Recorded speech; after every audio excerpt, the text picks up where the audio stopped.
All right, Battletech fans, this is Travis, and we are back with another builder card. As promised in my last episode, we are going to be tackling the Bushwacker today, and so a mech that did not make an appearance in the original trading card game, and we are going to give it a little bit of my custom treatment today. But let's go ahead and dive right in. I found some awesome art that I want to kind of share with you, and that's always the foundation, so let's kind of hop in and let's start this build. All right, so I found this awesome piece of art on DeviantArt quite a while ago. The user, I have not been able to find the name of this artist, so I'm just stuck with their username, which is not the most creative, but it is user 000000000. I don't know how many zeros, one, and so we'll kind of check out his page real quick on DeviantArt. But this is an awesome piece of art of the Bushwacker, and we actually get a little bit of 2-for-1. All right, so I'm going to do a little 2-for-1 for you guys today using both of the Bushwackers featured in this art. There were a couple other ones that I looked at. I'll kind of take you through. And we'll kind of shuffle on here. There we go. All right, so this is kind of the most kind of iconic of the Bushwackers. All right, the cover of the Tiro, I think 3058. This is by Doug Chappie, who did a lot of that original art. And this is actually a really nice AI upscale that I pulled from the Art of Battletech and Mechwarrior account on Twitter. If you haven't seen that before, I definitely recommend checking this out. And so let's hop on over to Twitter. And so it looks like he basically has this project where he's doing a lot of kind of AI upscales of some of the classic Battletech art. And so once I found this, I was super happy because there was a lot of old art that I really liked, but it just wasn't high enough quality to kind of put on a card. But if you kind of hop on over to Twitter, oh, look at there, we got the Bushwacker there on the cover art. But yeah, this is a really great account on Twitter, a lot of cool stuff, and a lot of these kind of updated graphics. So if you're looking for some good illustrations for any projects that you guys are using, you can kind of cruise through here, and a lot of those pieces have been upgraded in their quality. But back to the images, and so there was another one. Okay, yep, so this was the original of that without the AI upscale, with all the kind of background, so not really useful for a card. So again, I was really happy when I found you know, that upscale version. This is another one. Looks like I'm Drunk on Tea is the username. I'm not sure if I found this on ArtStation or DeviantArt, but another kind of Bushwacker. Solid, different kind of style, but I definitely enjoyed that the user 00001 art the most, and so we're going to use that today. And I might actually I'll plug in an alternate art of Doug Chappie's so we can kind of see how it looks on the card. All right, so here we are on DeviantArt. Let's go ahead and check out that user, the artist, and so give a little credit and kind of steer you guys to any other stuff that he's been doing. I'm not going to type in all those zeros, so let's just search Bushwacker. And I'm sure it will bring us there. Yep, actually this is another one that I have, but I felt that probably more appropriate for a command card in terms of the art. But oh, here we go. So here's our user, lots of zeros. Looks like you know, oh cool, Mechwarrior Online art competition entry.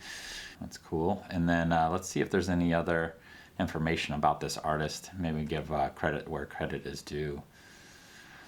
Yeah, it doesn't look like anything. So it just says it's based on Australia. Nothing much to kind of pull out of that, but you can kind of count the number of zeros there at home. It looks like 1, 2, 3, 4, 5, 6, 7, 8, 9, 10, 11 zeros, followed by a 1. You can check out that page on DeviantArt, give it a watch or a follow, and give some likes. But let's go ahead and hop on over to Solaris Skunkworks and pull up the stats on that Bushwacker. All right, here we go. So we got the BSW-X1 is the mech that we're gonna build. We got a 5.8, so that's gonna be a moderate speed, no jump jets, tonnage 55, so 5.5 tons internal. And then we got double heat sinks 11, so 22 heat dissipation. Looking over at armor, we got 9 tons of armor, so that'll be 9 plus 5.5. Actually, there is ferrofibrous, so we're gonna have a multiplier. So we're gonna multiply that 9 by 1.12. Looking at the armor for center torso, that's what we use to kind of determine the armor coverage on that mech. So it's gonna be a 2, and then whatever balance is gonna go into the internal. Equipment, we got the LRM-5, the ER large laser, autocannon 10. And we got some machine guns, so we'll have a little bit of AP on that mech as well. So let's go ahead and skip over to my Excel sheet. But before we do, I do want to kind of check if there's a case on this mech, and there is. All right, so we're going to be sure to kind of put that, that keyword on there in case we need it for future rules. All right, so here we go, and I plugged most of this in to kind of save you guys time and kind of having to follow along. And so that 9 Ferrofiber is calculated out to 10.1. We got a total of 15.6. We are dividing that by 2 and rounding to get the total coverage protection for that. We had 2 in the armor because of the center torso. The remaining 6 goes into the structure. Then we have all the weapons here with a heat dissipation of 22. And so real quick, hopping back over to Solaris Skunk Works off camera. So firing everything, we have 19 heat accumulation on that, and so absolutely no heat issues there. Sorry, that's 19 minus 22, boom. And then, so all those weapons are going to go into the primary attack, and then we'll probably have an alpha strike in there, depending on kind of how we decide to go with that. So let's see the total damage output. We have 10 LRM, so that's going to give us a missile of 1. And then we have the rest, the ER large laser. That'll give us a long range of 1, I believe, unless the, let's check the inner sphere range on that ER large laser. So click on there, range 19. Okay, so the range isn't enough to justify long range. Generally, we only do weapons that go past 21 for the range. And then hopping back over to that spreadsheet now. All right, so let's calculate all this out. So we have that 1 ER large laser, that's gonna be 8. The LRMs went into the missiles, the AC-10. So we have a little decision to make here with the AC-10. Do we want to plug that into its primary attack value, or do we want to put that into an alpha strike? Now normally if the primary weapon is the autocannon, we'll try to kind of keep that in the primary weapon. However, it does have that ER large laser, all right, dishing out 8 damage. And so I think what we'll do is we'll go ahead and do that 8, and we'll kind of play with it a little bit. Maybe see that alpha strike as an output of 10. And a total of 18 between the two. So that's kind of right in between 2 and 3 total damage outputs, with a kind of preference leaning towards 3 if we round up. I think what we'll probably end up doing is we will give it an alpha strike of 2 and then a primary weapon attack of 1. And then we don't have any kind of overheat in there. We do have the 2 machine guns, and so that's going to give us an AP. And then the LRMs, as we said, is going to give us the missile. So let's go ahead and Photoshop, and I'll plug most of that in for you guys. All right, so most of this is plugged in, and so this is kind of an early draft that I had kind of whipped up before without kind of really putting a lot of attention into where those weapons are going. And so I put it all into 3, so I'd put that autocannon into its primary attack. I'm not sure kind of what my thinking was at that time, but with only 10 shots in the autocannon, I think that really needs to kind of be in that alpha strike. And so I'm kind of leaning back towards kind of putting that primary down at the 1, keeping the missile there for the 2 LRM-5s. The AP is there, of course, and then we do have an alpha strike. All right, so it's going to be an alpha strike of 2. All right, and then off screen I had done a little bit of that text fluff. All right, and usually for that text fluff I just hop on over to Sarna and kind of pull it up and kind of extrapolate a little bit of fun stuff from the write-up there. And we're just going to trim that a little bit so that it fits now that we added that alpha strike in. All right, and those edits are made. All right, and so last step is to kind of check out the cost on this. And so we have kind of edited it from my first run at this, where I had a 3 primary, so the cost is definitely going to be going down. For the buyouts, I just had, I don't know why I had the 2A. The 3M is just because it has 3 different types of ammunition. But let's pull up Michael's spreadsheet here. If you guys aren't part of the BattleTech TCG group on Facebook, definitely do that. Michael, the admin, has whipped up this spreadsheet, which he used for his own card set, which you can get more info about there. So definitely kind of check that out if you're interested in kind of more custom cards. But let's kind of go ahead and plug in all the stats for this and see what it comes out to. All right, so we got the 1 AP, overheats are 0, alpha strike 2. We got no jump down here, and it looks like we're coming out to just a touch over 2. All right, and so let's go ahead and back to the Photoshop, and we're gonna bring that base cost down to 2. And we're going to keep that 3M, but I think one assembly is justified for this. Generally, I keep assembly for any mech that is currently in production. It's just kind of my way of justifying it. I know in the game, some mechs, you know, they pull out that A buyout entirely. I assume that if any mech is actually currently in production, it justifies an A buyout. And then depending on how big it is will depend on the size of that A.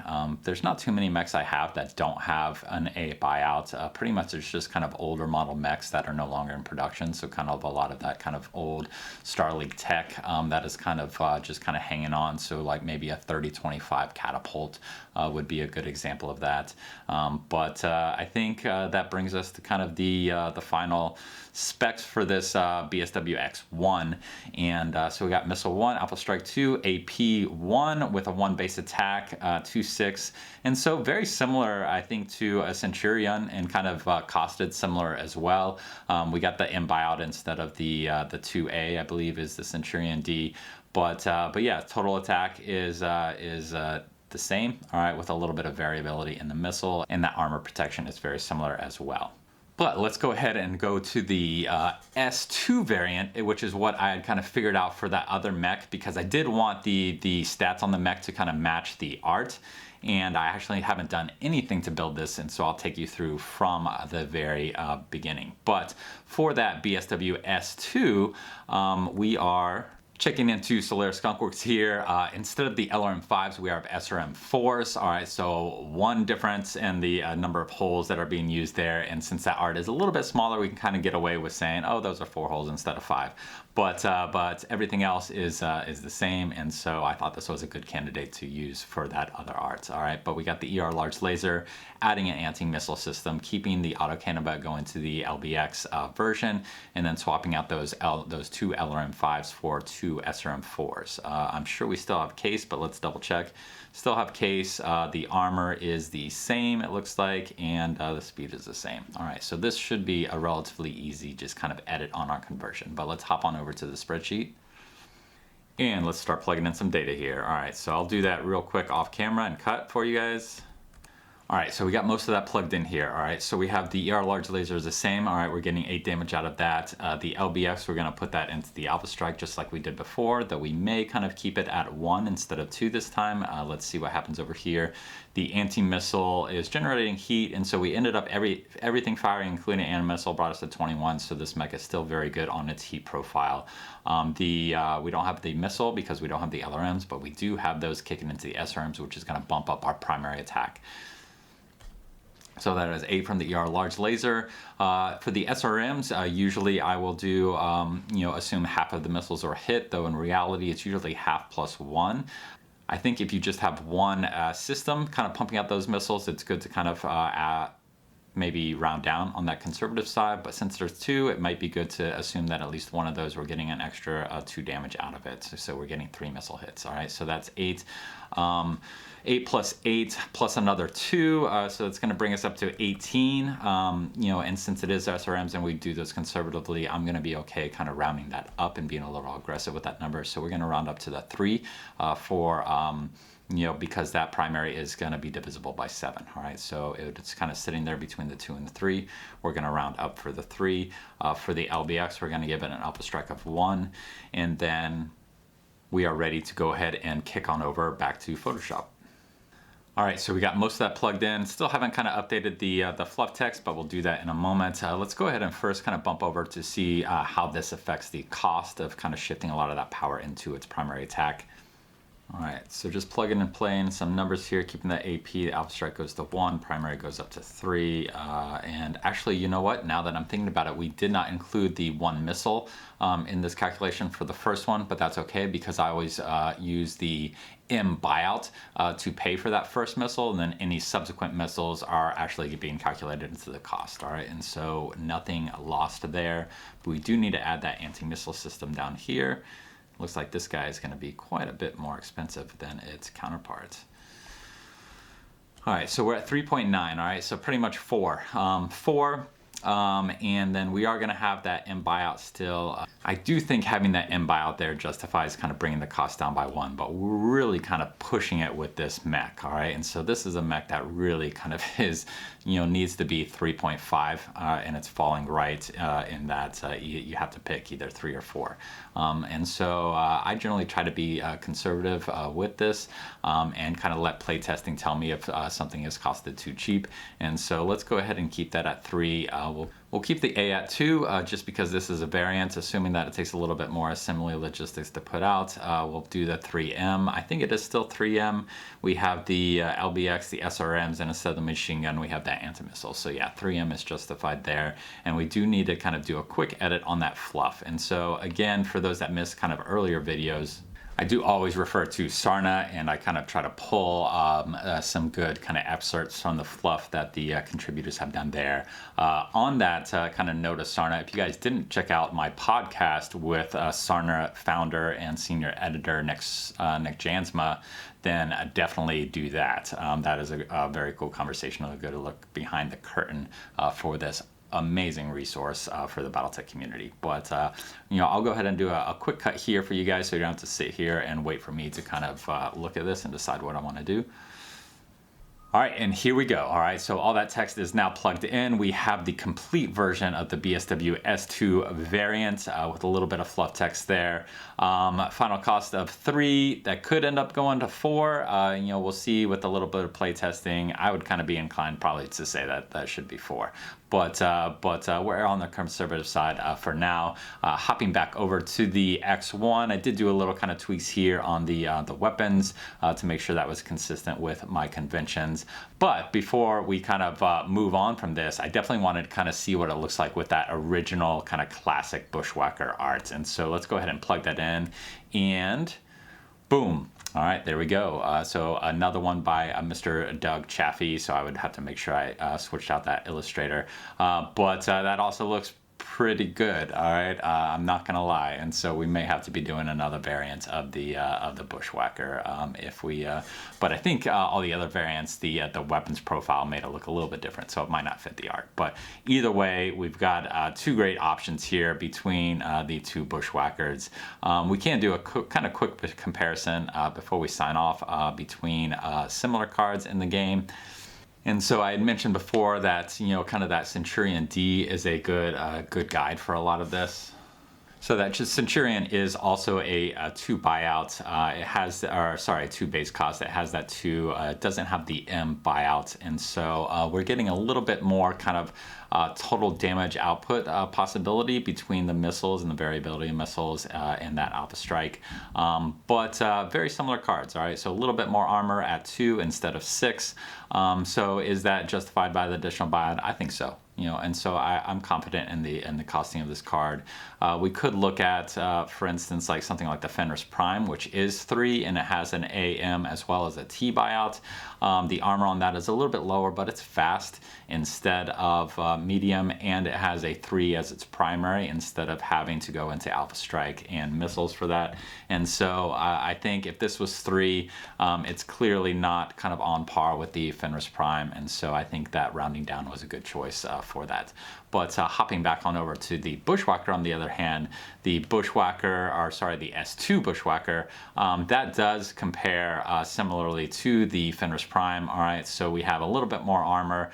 Primary attack is the same. You can get a little bit more damage output by going Alpha Strike, but it is a medium speed instead of a fast speed. And so I think we're right on here. I think if this was 4, it wouldn't be kind of viable, playable. I think that 3 is a good place for this at that moderate speed instead of the fast speed of the Fenris Prime.